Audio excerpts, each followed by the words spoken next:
بسم الله الرحمن الرحيم ياسين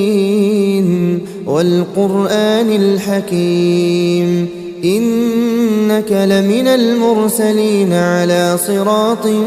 مستقيم تنزيل العزيز الرحيم لتنذر قوما ما أنذر آباؤهم فهم غافلون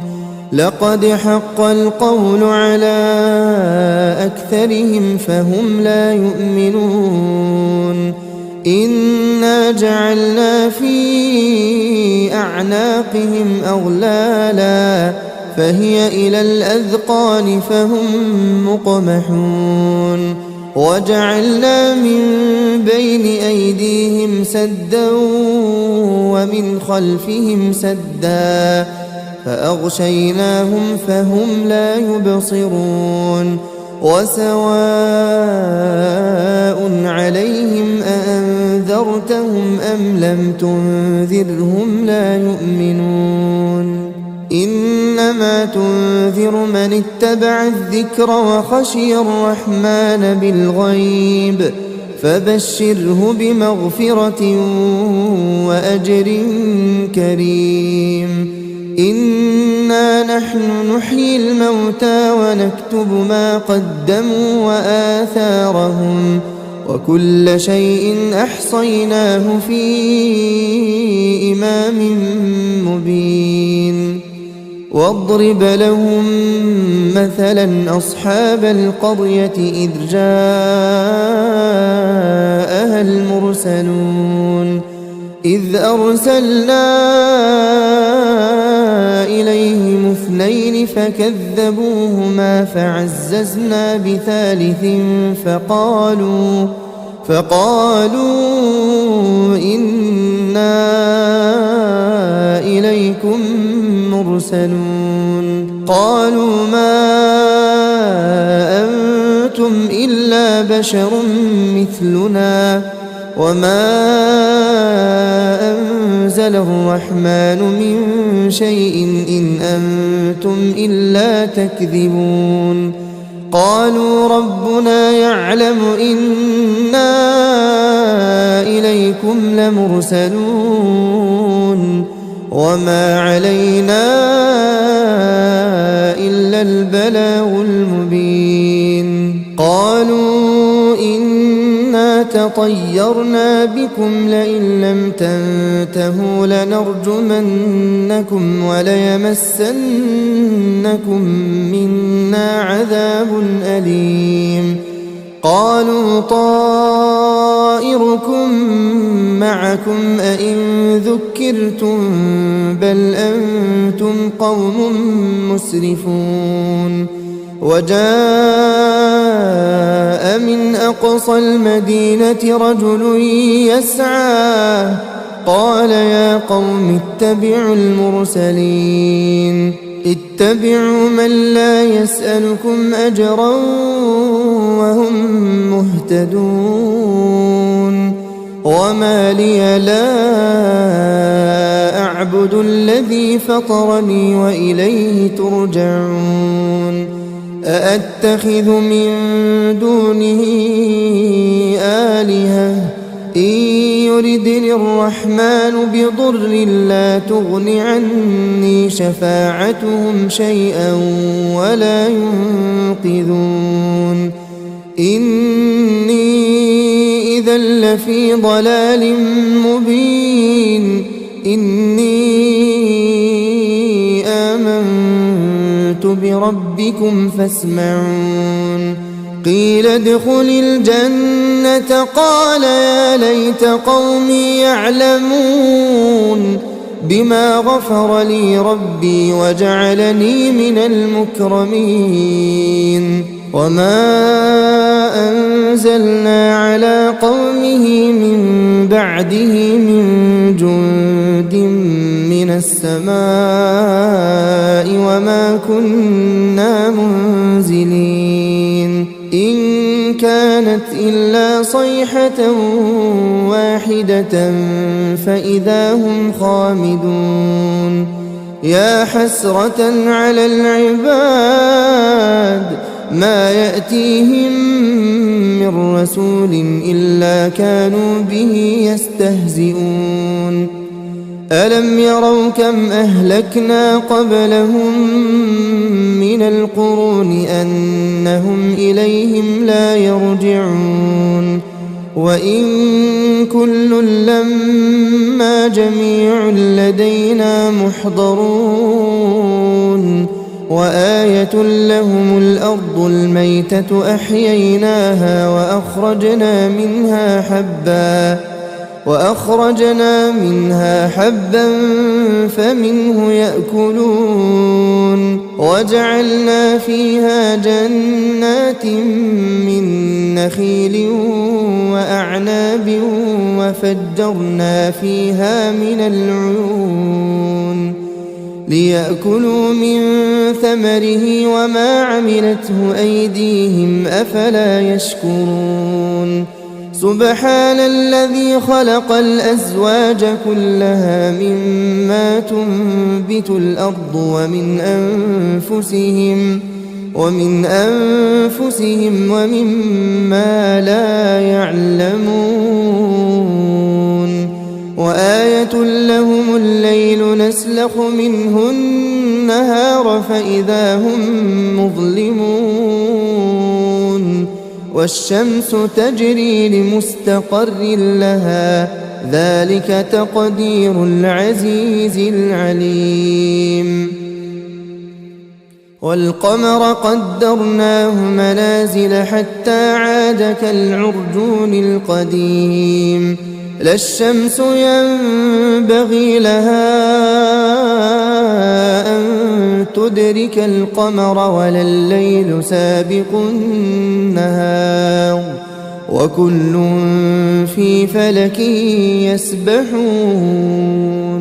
وآية لهم أنا حملنا ذريتهم في الفلك المشحون وخلقنا لهم من مثله ما يركبون وإن نشأ نغرقهم فلا صريخ لهم ولا هم ينقذون إلا رحمة منا ومتاعا إلى حين وإذا قيل لهم اتقوا ما بين أيديكم وما خلفكم لعلكم ترحمون وما تأتيهم من آية من آيات ربهم إلا كانوا عنها معرضين وإذا قيل لهم أنفقوا مما رزقكم الله قال الذين كفروا للذين آمنوا أنطعم من لو يشاء الله أطعمه إن أنتم إلا في ضلال مبين ويقولون متى هذا الوعد إن كنتم صادقين ما ينظرون إلا صيحة واحدة تأخذهم وهم يخصمون فلا يستطيعون توصية ولا إلى أهلهم يرجعون ونفخ في الصور فإذا هم من الأجداث إلى ربهم ينسلون قالوا يا ويلنا من بعثنا من مرقدنا هذا ما وعد الرحمن وصدق المرسلون إن كانت إلا صيحة واحدة فإذا هم جميع لدينا محضرون فاليوم لا تظلم نفس شيئا ولا تجزون إلا ما كنتم تعملون إن أصحاب الجنة اليوم في شغل فاكهون هم وأزواجهم في ظلال على الأرائك متكئون لهم فيها فاكهة ولهم ما يدعون سلام قولا من رب رحيم وامتازوا اليوم أيها المجرمون ألم أعهد إليكم يا بني آدم ألا تعبدوا الشيطان إنه لكم عدو مبين وأن اعبدوني هذا صراط مستقيم ولقد أضل منكم جبلا كثيرا أفلم تكونوا تعقلون هذه جهنم التي كنتم توعدون اصلوها اليوم بما كنتم تكفرون اليوم نختم على أفواههم وتكلمنا أيديهم وتشهد أرجلهم بما كانوا يكسبون ولو نشاء لطمسنا على أعينهم فاستبقوا الصراط فأنى يبصرون ولو نشاء لمسخناهم على مكانتهم فما استطاعوا مضيا ولا يرجعون ومن نعمره ننكسه في الخلق أفلا يعقلون وما علمناه الشعر وما ينبغي له إن هو إلا ذكر وقرآن مبين لينذر من كان حيا ويحق القول على الكافرين أولم يروا أنا خلقنا لهم مما عملت أيدينا أنعاما فهم لها مالكون وذللناها لهم فمنها ركوبهم ومنها يأكلون ولهم فيها منافع ومشارب أفلا يشكرون واتخذوا من دون الله آلهة لعلهم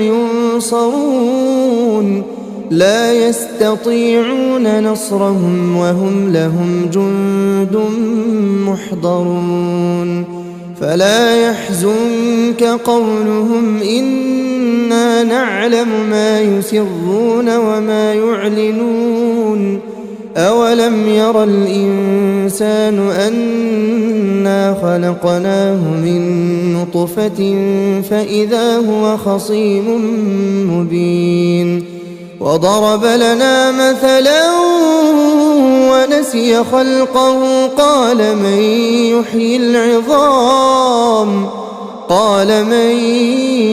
يحيي العظام وهي رميم قل يحييها الذي أنشأها أول مرة وهو بكل خلق عليم الذي جعل لكم من الشجر الأخضر نارا فإذا أنتم منه توقدون أوليس الذي خلق السماوات والأرض بقادر على أن يخلق مثلهم بلى وهو الخلاق العليم إنما أمره إذا أراد أراد شيئا أن يقول له كن فيكون فسبحان الذي بيده ملكوت كل شيء وإليه ترجعون. بسم الله الرحمن الرحيم. الرحمن علم القرآن خلق الإنسان علمه البيان الشمس والقمر بحسبان والنجم والشجر يسجدان والسماء رفعها ووضع الميزان ألا تطغوا في الميزان وأقيموا الوزن بالقسط ولا تخسروا الميزان والأرض وضعها للأنام فيها فاكهة والنخل ذات الأكمام والحب ذو العصف والريحان فبأي آلاء ربكما تكذبان خلق الإنسان من صلصال كالفخار وخلق الجان من مارج من نار فبأي آلاء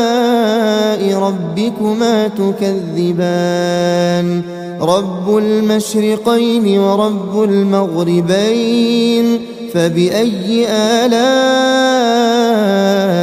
ربكما تكذبان مرج البحرين يلتقيان بينهما برزخ لا يبغيان فبأي آلاء ربكما تكذبان يخرج منهما اللؤلؤ والمرجان فبأي آلاء ربكما تكذبان وله الجوار المنشآت في البحر كالأعلام فبأي آلاء ربكما تكذبان كل من عليها فان ويبقى وجه ربك ذو الجلال والإكرام فبأي آلاء ربكما تكذبان يسأله من في السماوات والأرض كل يوم هو في شأن فبأي آلاء ربكما تكذبان سنفرغ لكم أيها الثقلان فبأي آلاء ربكما تكذبان يا معشر الجن والإنس إن استطعتم أن تنفذوا من أقطار السماوات والأرض فانفذوا لا تنفذون إلا بسلطان فبأي آلاء ربكما تكذبان يرسل عليكما شواظ من نار ونحاس فلا تنتصران فبأي آلاء ربكما تكذبان فإذا انشقت السماء فكانت وردة كالدهان فبأي آلاء ربكما تكذبان فيومئذ لا يسأل عن ذنبه إنس ولا جان فبأي آلاء ربكما تكذبان يعرف المجرمون بسيماهم فيؤخذ بالنواصي والأقدام فبأي آلاء ربكما تكذبان هذه جهنم التي يكذب بها المجرمون يطوفون بينها وبين حميم آن فبأي آلاء ربكما تكذبان ولمن خاف مقام ربه جنتان فبأي آلاء ربكما تكذبان ذواتا أفنان فبأي آلاء ربكما تكذبان فيهما عينان تجريان فبأي آلاء ربكما تكذبان فيهما من كل فاكهة زوجان فبأي آلاء ربكما تكذبان متكئين على فرش بطائنها من استبرق وجنى الجنتين دان فبأي آلاء ربكما تكذبان فيهن قاصرات الطرف لم يطمثهن إنس قبلهم ولا جان فبأي آلاء ربكما تكذبان كأنهن الياقوت والمرجان فبأي آلاء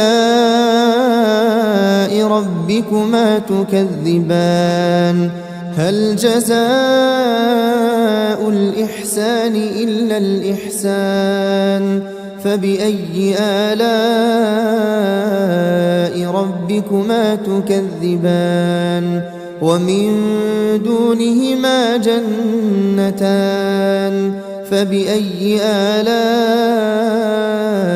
ربكما تكذبان مدهامتان فبأي آلاء ربكما تكذبان فيهما عينان نضاختان فبأي آلاء ربكما تكذبان فيهما فاكهة ونخل ورمان فبأي آلاء ربكما تكذبان فيهن خيرات حسان فبأي آلاء ربكما تكذبان حور مقصورات في الخيام فبأي آلاء ربكما تكذبان لم يطمثهن إنس قبلهم ولا جان فبأي آلاء ربكما تكذبان متكئين على رفرف خضر وعبقري حسان فبأي آلاء ربكما تكذبان تبارك اسم ربك ذي الجلال والإكرام.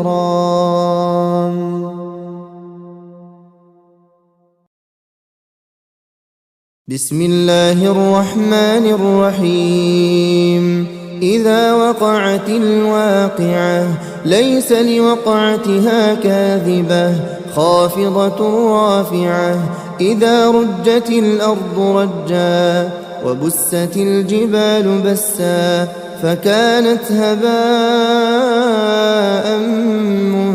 منبثا وكنتم أزواجا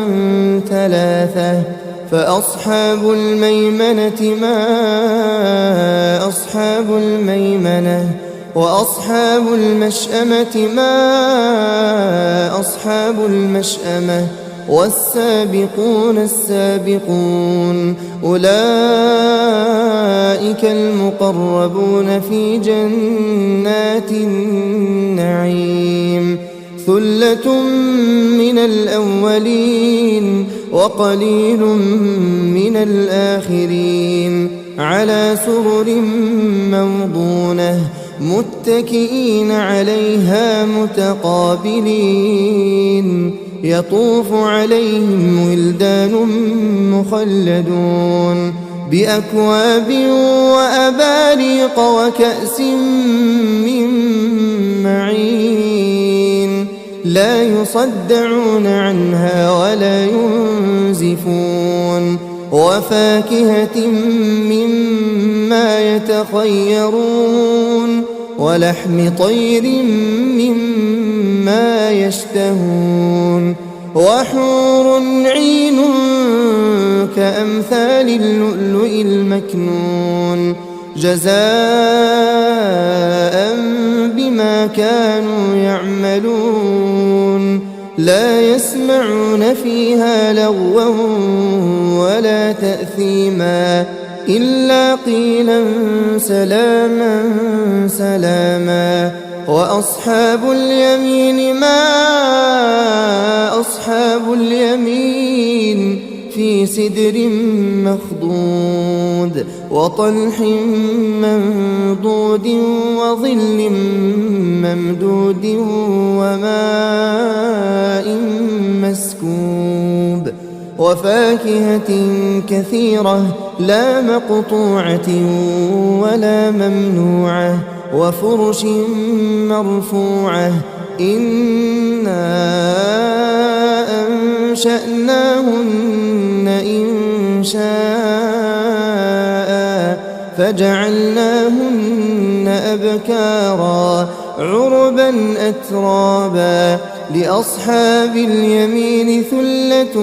من الأولين وثلة من الآخرين وأصحاب الشمال ما أصحاب الشمال في سموم وحميم وظل من يحموم لا بارد ولا كريم إنهم كانوا قبل ذلك مترفين وكانوا يصرون على الحنث العظيم وكانوا يقولون أئذا متنا وكنا ترابا وعظاما أئنا لمبعوثون أوآباؤنا الأولون قل إن الأولين والآخرين لمجموعون إلى ميقات يوم معلوم ثم إنكم أيها الضالون المكذبون لآكلون من شجر من زقوم فمالئون منها البطون فشاربون عليه من الحميم فشاربون شرب الهيم هذا نزلهم يوم الدين نحن خلقناكم فلولا تصدقون أفرأيتم ما تمنون أأنتم تخلقونه أم نحن الخالقون نحن قدرنا بينكم الموت وما نحن بمسبوقين على أن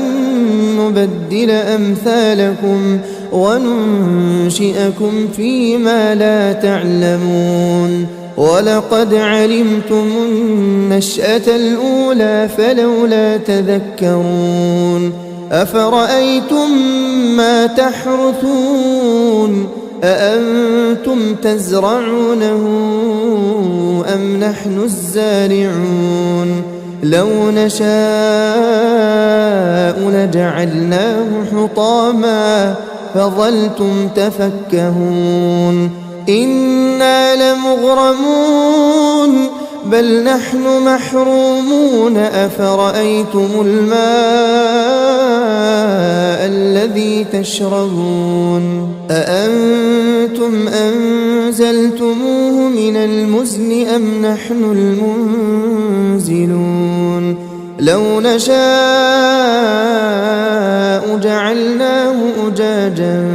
فلولا تشكرون أفرأيتم النار التي تورون أأنتم أنشأتم شجرتها أم نحن المنشئون نحن جعلناها تذكرة ومتاعا للمقوين فسبح باسم ربك العظيم فلا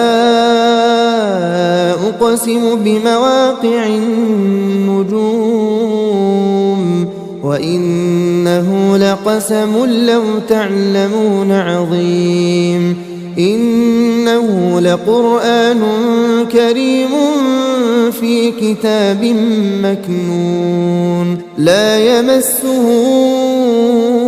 إلا المطهرون تنزيل من رب العالمين أفبهذا الحديث أنتم مدهنون وتجعلون رزقكم أنكم تكذبون فلولا إذا بلغت الحلقوم وأنتم حينئذ تنظرون ونحن أقرب إليه منكم ولكن لا تبصرون فلولا إن كنتم غير مدينين ترجعونها إن كنتم صادقين فأما إن كان من المقربين فروح وريحان وجنة نعيم وأما إن كان من أصحاب اليمين فسلام لك من أصحاب اليمين وأما إن كان من المكذبين الضالين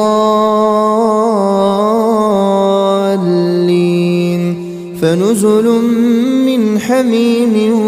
وتصلية جحيم إن هذا لهو حق اليقين فسبح باسم ربك العظيم بسم الله الرحمن الرحيم تبارك الذي بيده الملك وهو على كل شيء قدير الذي خلق الموت والحياة ليبلوكم أيكم أحسن عملا وهو العزيز الغفور الذي خلق 7 سماوات طباقا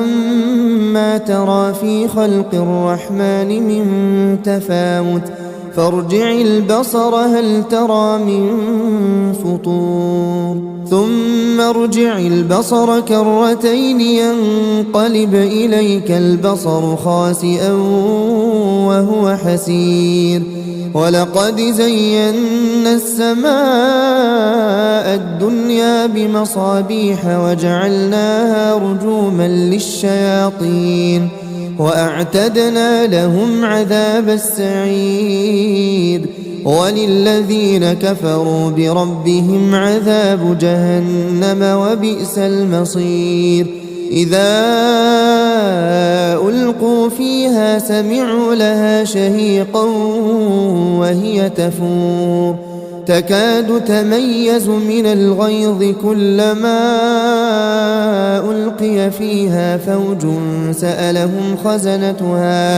سألهم خزنتها ألم يأتكم نذير قالوا بلى قد جاءنا نذير فكذبنا وقلنا ما نزل الله من شيء إن أنتم إلا في ضلال كبير وقالوا لو كنا نسمع أو نعقل ما كنا في أصحاب السعير فاعترفوا بذنبهم فسحقا لأصحاب السعير إن الذين يخشون ربهم بالغيب لهم مغفرة وأجر كبير وأسروا قولكم أو اجهروا به إنه عليم بذات الصدور ألا يعلم من خلق وهو اللطيف الخبير هو الذي جعل لكم الأرض ذلولا فامشوا في مناكبها وكلوا من رزقه وإليه النشور أأمنتم من في السماء أن يخسف بكم الأرض فإذا هي تمور أم أمنتم من في السماء أن يرسل عليكم حاصبا فستعلمون كيف نذير ولقد كذب الذين من قبلهم فكيف كان نكير أولم يروا إلى الطير فوقهم صافات ويقبضن ما يمسكهن إلا الرحمن إنه بكل شيء بصير أمن هذا الذي هو جند لكم ينصركم من دون الرحمن إن الكافرون إلا في غرور أمن هذا الذي يرزقكم إن أمسك رزقه بل لجوا في عتو ونفور أفمن يمشي مكبا على وجهه أهدى أمن يمشي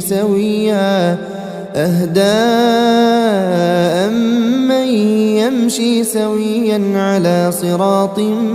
مستقيم قل هو الذي أنشأكم وجعل لكم السمع والأبصار والأفئدة